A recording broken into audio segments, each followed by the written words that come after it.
Next up, we have Teresa Lear Levine. Hi, Teresa. Hey, Jessica. Thanks for having me on today. Oh my gosh, thank you so much for being here. We are talking all about visibility breakthroughs today, sharing about how podcast guesting can heal your past, grow your business, and be seen for the first time ever. There have been just incredible stories shared today, so many great insights, and I'm excited to have you on. So, can you introduce yourself to our viewers? Just tell everyone who you are and what you do. Yeah, and hopefully, I think the rain that you're having up there is just hitting us down here in Maryland right now, and I'm hearing the first like thunder booms and things. So hopefully that doesn't affect any of our connectivity. Oh But yeah, I love the sound of it too. It's beautiful. it's a vibe, yeah. So I'm Teresa Lear Levine. I am in Maryland currently, where it's raining, and I'm the founder of Becoming More Me. And technically, I'm an EFT master practitioner and an energy strategist. But I work with busy-minded female entrepreneurs, mostly moms, who are wanting to feel better and have greater calm, clarity, and confidence in their life and in their business. So these women also tend to have the common thread of having past traumas that they haven't fully processed or healed from, as well as anxiety that's really kind of tainting their day-to-day life, even when they're not totally conscious of it. And the work that I do is has a lot of parallels to the visibility that you're talking about today. In fact, it's interesting because two of my most recent clients were wanting to be in podcasting, and they were having struggles with the things they needed to overcome to get into that. And the work that we did together was able to help them like press record to do their own, or to be able to go on a show without totally feeling like they were crumbling when they were doing it. And really, really great ways to increase their consciousness and their awareness around what they were really feeling and what was going on with that. And so I help my clients and my students with a strategic blend of nervous system regulation, coaching, energy work, and accountability. And they're making these internal shifts energetically and having greater awareness around what's really going on. And as they're doing that, they're releasing pain, baggage, negative emotions, learning how to manifest in more effective ways, their biggest goals and dreams with this ease and compassion and joy and self-love. So it's all the things that I've used to help myself. And now I get to help other people do it. And I absolutely love what I do. And I love getting to be able to talk on podcasts about it. Yes. Oh my gosh. There's always, oh my gosh, I just love this. So I love that you said that. You are I was just saying, like, I could barely get the words out. There's always a reason why I'm kind of called to like ask someone to do something like this. And that is it. You are and I love that you're our final speaker, because that can really tie all this up with like a nice bow, like the nervous system regulation. Margie and I are obsessed with that. We're like all about nervous system regulation. There's so much fear that can come up. So can you, being an expert in this, really school us on, sort of like, how you help your clients, like what is going on for people when they are just like terrified to go on a podcast? Like what holds people back kind of nervous system wise? Well, from a nervous system level, it's that fight or flight, flee, freeze, all those F's that come up for us that sometimes we don't even know why they're coming up. It can be, and we can have worked through things with talk therapy or even on a logical, like thinking it through with our brain level. And yet our nervous system and our body are responding in a totally different way. So oftentimes when I work with people, they might come to me for a whole other reason. And then when we get to talking about other things, I'm like, oh, I've worked through that already. I went to therapy for that for like 10 years in a row. It's all processed. And I'm like, well, your brain may have worked through it, but your body and your nervous system are still like back there. So, and then we start doing that work and I'm like, whoa, like that's the breakthrough that I was missing from before.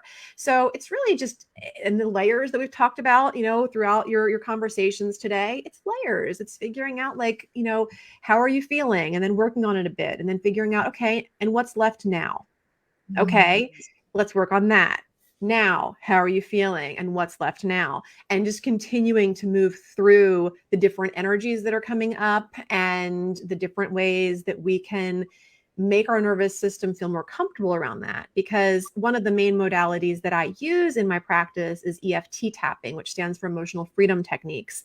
And that allows us to work with the mental, the physical, the emotional, the spiritual, all at the same time, and really pull everything together and bypass those thinking part of the brain that, are usually where we go to with therapy, and to get right to that amygdala, that crazy little walnut shaped thing that's hanging out in our brain that's messing everything up for us, and just really calm it all really quickly. And when you can get that kind of rationality and that kind of clarity in like 5 to 10 minutes, like we're not talking about like months, years, like in a few minutes time, and then be able to peel the next layer and the next layer, like it's amazing what you can accomplish in a session, like, because you're just making such quick strides, and they're lasting, because once you get to the root of a problem when you're regulating your nervous system, it's not coming back. It's not going to get triggered next week and come back. And if it does, you didn't get to the root of it. Yes. Yeah. That's so interesting. And I love that you talked about EFT tapping. I'd love for you to actually educate people, just like define that for people that don't know. I mean, folks may have seen like just people tapping on YouTube, but they don't understand it. Can you just explain what that modality is and why and how it works so quickly? Sure. It's a combination of ancient Chinese medicine and modern psychology. So even EFT tapping in the way that we use it these days has been around since like the 90s, and being kind of fine-tuned into what it is now since the 70s. So it's been around a really long time, even in its more modern formats. But what you're doing is you're using your meridian system, which is the system of your body through which your energy, your life force flows. And those are the same points on your body that if you went to see an acupuncturist, a massage therapist, whatever, they're going to work on those, but maybe you're only familiar with using them for physical pain. And when you combine it with the modern psychology and you focus on the problem, which in this whole toxic positivity era, we don't like to, there's no problem. We're just going to focus right on like getting to where we want to be, and we're going to not even gloss over it.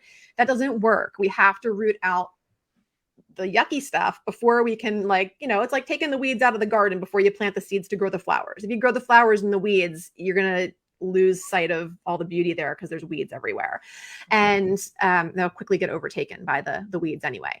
So we're uprooting the weeds, focusing on the negative while we are tapping these meridian endpoints, which include things like the side of our hand, that karate chop point, the top of our head, areas around our eyes, under our nose, under our mouth, our collarbone area, and under our arms. That's kind of like the 9 major points that when you use those and you use the formula, you can literally improve anything that you can feel.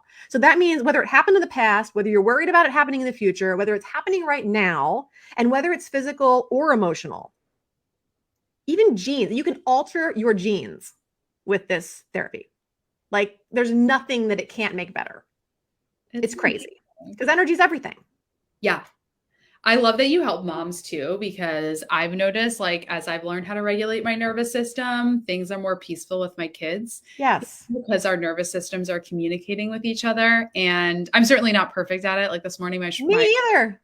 My fuse is a little bit short, but I like went into my room and I did some neuro drills, I like calmed myself, and then I was able to, but it's so important. And I know that moms are, we are a population that we get dysregulated because we've got little humans that don't quite know how to regulate themselves yet. So that's so amazing that you help moms primarily.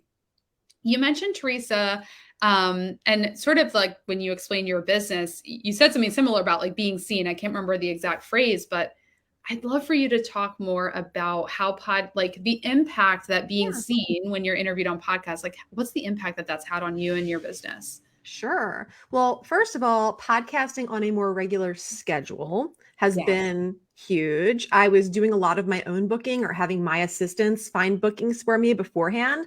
So that meant sometimes I was, doing a show a month. Sometimes it was a couple shows a month. Sometimes it was nothing.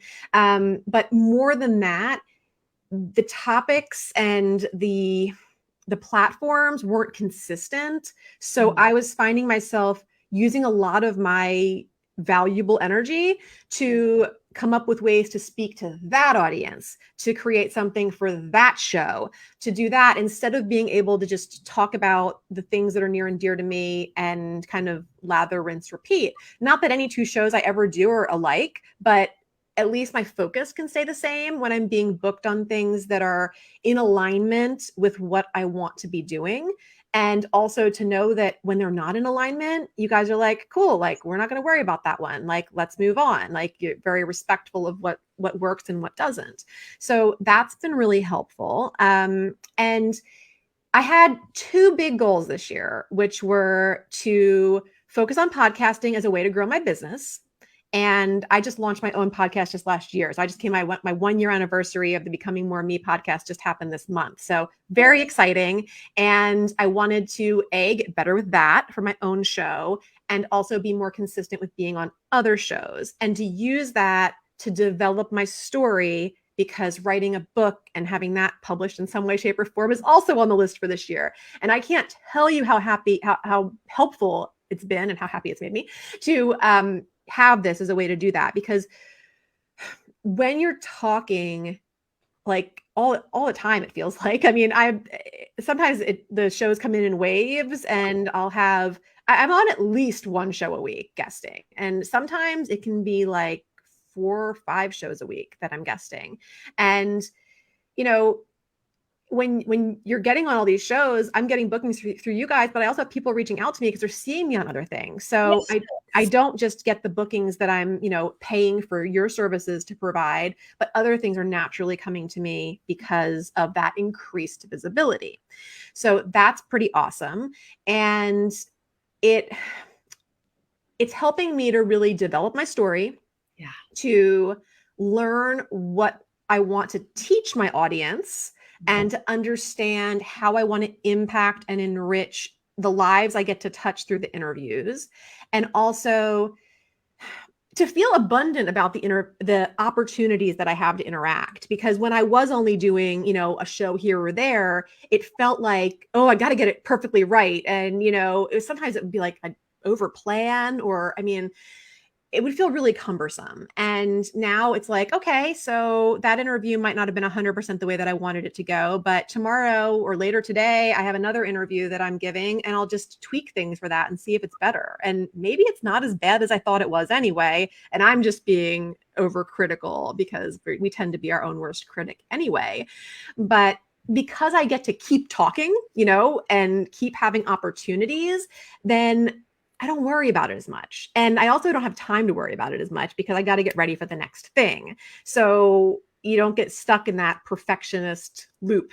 I've called myself a recovering perfectionist for a very long time, but it's a never ending recovery. So yeah, that's so interesting that you said when you were, having your team pitch and book you, and like some months there'd be one show, maybe 2, maybe a few in another month, but it was kind of inconsistent.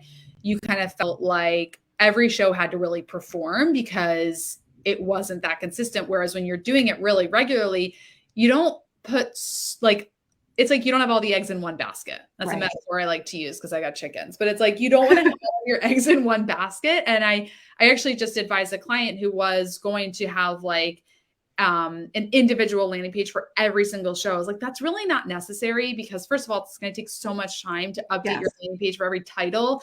But it kind of puts you in this mindset of like judging the performance of each individual podcast, whereas you really should be focusing on podcast guesting as a whole strategy, not how did, Joe's podcast perform for me, So right. I love that you talked about the importance of like that consistency. And also when you're putting energy into getting visible by investing in like working with us, now you have more of that coming to you. Like you've got people reaching out to you. It's very hard when you start comparing one interview against another because the platforms can be very different, being on one show versus on another, different audience, different everything. So I highly recommend don't compare one interview to another for yourself.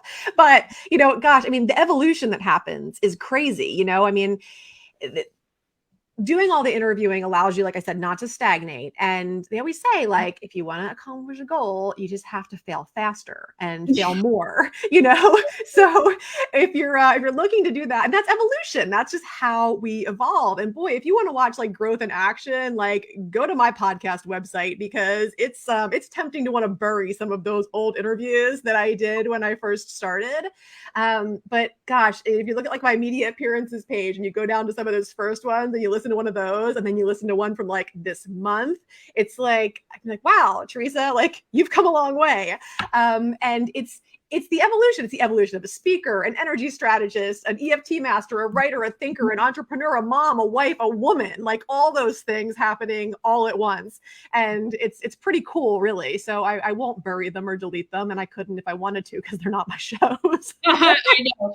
I can so relate to that. And in fact, the agency that we work with for our ads, they were like, Jessica, like your highest viewed YouTube videos are ones from 9 years ago. And I'm like, oh dear God, like those are so old. And I'm like, honestly, the content's still good. The tips are the same, but I'm like, it's just, I look different now, right? And then all this negative self-talk comes in. But like you said, I won't ever take those videos down, because that is representative of who I was and where I was 9 years ago. I'm here now. And I think the idea that you're going to get to a place where you're perfect and ready to go is just false.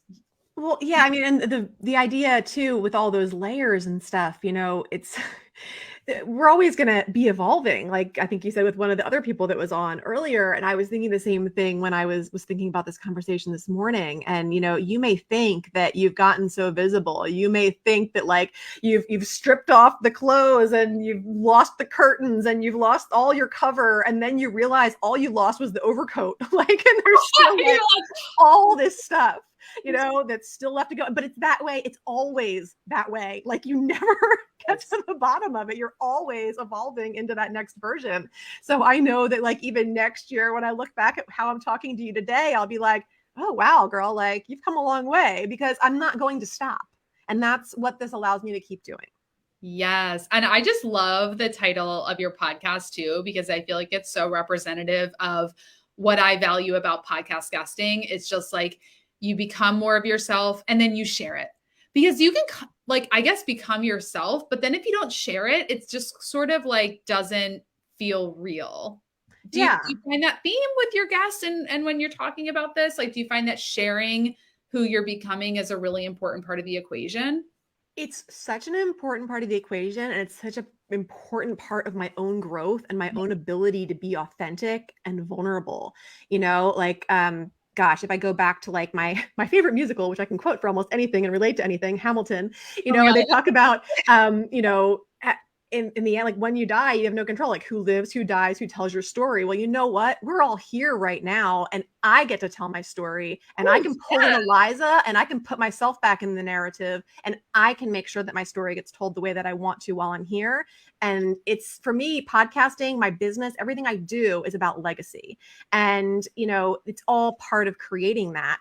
And this allows me to do that and to have that voice. And as I continue to do it, I tap into more of those things that were hard for me. It's very easy for me to say that, I've transformed my trauma, my ADHD, my high functioning anxiety, and I've learned to unblock my energy. But hey, what was that trauma? What have those challenges been with your ADHD? What are those things that you went through? And, digging into things that I haven't, talked about much before. I mean, gosh, like car accidents that I had when I was in my late teens and early 20s that put me on disability and really, really, impacted my ability to earn money, my feelings about earning money, my ability to be visible, and just all those kinds of things that were part of my story. And, going through a divorce and all the ways that impacted things, having to move back in with my mom when I was in my 20s with a baby, because I was going through this divorce and I was still disabled.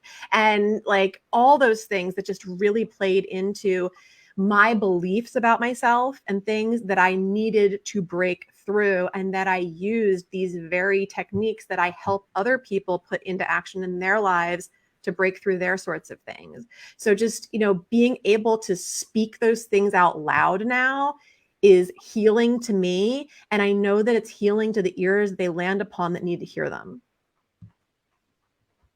Mic drop. I can't. That was amazing. Thank you. Thank you for sharing that. That's, controlling. You own your story. You tell your story. That is a life-changing message right there. Because, other people will say things about you. I mean, what came to mind when you were saying that, Teresa, was like, we're in a very small industry that's growing. And I think sometimes what can happen in a small industry is like, there can be some not so nice players on the playground who maybe say things about you, but it's like when you own your narrative and you get visibility, you can crush any other narratives that aren't correct about you. So get out there and own your story and share it, because I don't know what the Hamilton quote was. I'm thinking of it, but like, what is it? Who's going to tell your story? Who lives, who dies, who tells your story? Yes. Oh my God, that's so powerful. Well, yeah, I mean, because I can fast forward now, like to all the comebacks, all the reimaginings that I've been through that have gotten me to present day, and I can be really proud of the journey, and the low points and everything, because it's easier to see how they're all part of the greater success story, the greater impact that I'm able to create with my greater consciousness and visibility. And that makes it easier to navigate current life challenges, because they never go away. It's not like, hey, I had this story, now everything's peachy and we live happily ever after. There's always things to work on, which is why the modalities that I teach and coach, I feel, are so important, because you can use these until, life is over, and, you will find something that you can transform every single day with them. But, I mean, it's like I'm happily married and I have a beautiful family and marriage and a great business that keeps me excited, fulfilled, and engaged. But I still have parenting blunders and highs and lows in my marriage and all sorts of challenges being a mompreneur and trying to find balance in so many different delicate things and areas of my life. I have ADHD, wouldn't wish it away, but it still does have challenges. I have high functioning anxiety, and I have traumas that I'm still working on healing in any kind of full way.